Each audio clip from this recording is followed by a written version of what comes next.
আসসালামু আলাইকুম প্রিয় শিক্ষার্থীবৃন্দ, আশা করি তোমরা সকলেই খুব ভালো আছো। আজকের ভিডিওতে আমরা পড়াশোনা করব সাধারণ জ্ঞান 3 মার্চ 2025 বাংলাদেশ ও আন্তর্জাতিক বিশ্ব।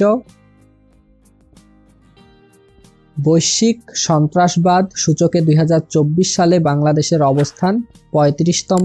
দক্ষিণ এশিয়ার 7টি দেশের মধ্যে বাংলাদেশের অবস্থান চতুর্থ। কারফিউর অপর নাম সান্ধ্য আইন। এ আইনের আক্ষরিক অর্থ সন্ধ্যার পর চলাচলের নিয়মকানুন। বাংলাদেশে প্রথম ইপিআই টিকা কার্যক্রম শুরু হয় 7 এপ্রিল 1979 সালে। তখন 6টি সংক্রামক রোগের টিকা দেওয়া হয়। জাতিসংঘের মানবাধিকার বিষয়ক হাইকমিশনারের নাম ফলকার টুর্ক। ট্রাম্প টাওয়ার 58 তলা উঁচু ভবন অবস্থিত নিউ ইয়র্কের ম্যানহাটানে। মক্কা থেকে মদিনায় পথে হজরত মুহাম্মদ সাল্লাল্লাহু আলাইহি ওয়াসাল্লাম হিজরত করেন, সেই পথের নাম নবীর কদম। বাংলাদেশের দারিদ্র্য মানচিত্র 2022 প্রকাশিত হয় 30 জানুয়ারি 2025। 2025 সালের অমর একুশে বইমেলা প্রতিপাদ্য বিষয় ছিল জুলাই গণ অভ্যুত্থান, নতুন বাংলাদেশ বিনির্মাণ। দেশে প্রথমবারের মতো জাতীয় বার্ন অ্যান্ড প্লাস্টিক সার্জারি ইনস্টিটিউটে চালু হয় স্কিন ব্যাংক। মুক্তিযুদ্ধ বিষয়ক মন্ত্রণালয়ের কার্যবিধিতে যুক্ত হয় জুলাই গণ অভ্যুত্থান।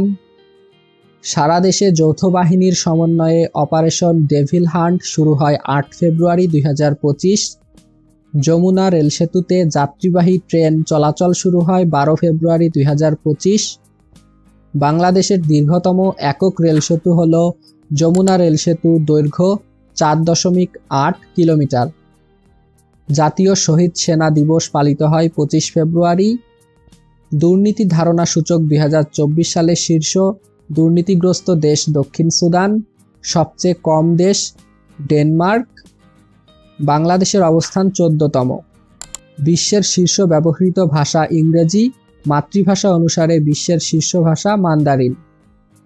বাংলাদেশের সর্বাধিক সুন্দরবনের অংশ রয়েছে বাগেরহাট জেলায়। বাংলাদেশে দারিদ্র্য মানচিত্র 2022, দারিদ্র্যের হার 19.2%। বিশ্বের প্রথম স্কিন ব্যাংক প্রতিষ্ঠিত হয় যুক্তরাষ্ট্রে। নামিবিয়ার জাতির পিতার নাম স্যাম নুজমা।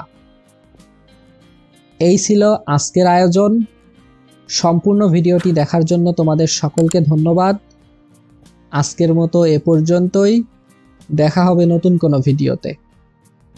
তুমি যদি আমার চ্যানেলে নতুন হয়ে থাকো এবং সকল ভিডিও সবার আগে পেতে চাও, তাহলে অবশ্যই চ্যানেলটিকে সাবস্ক্রাইব করবে।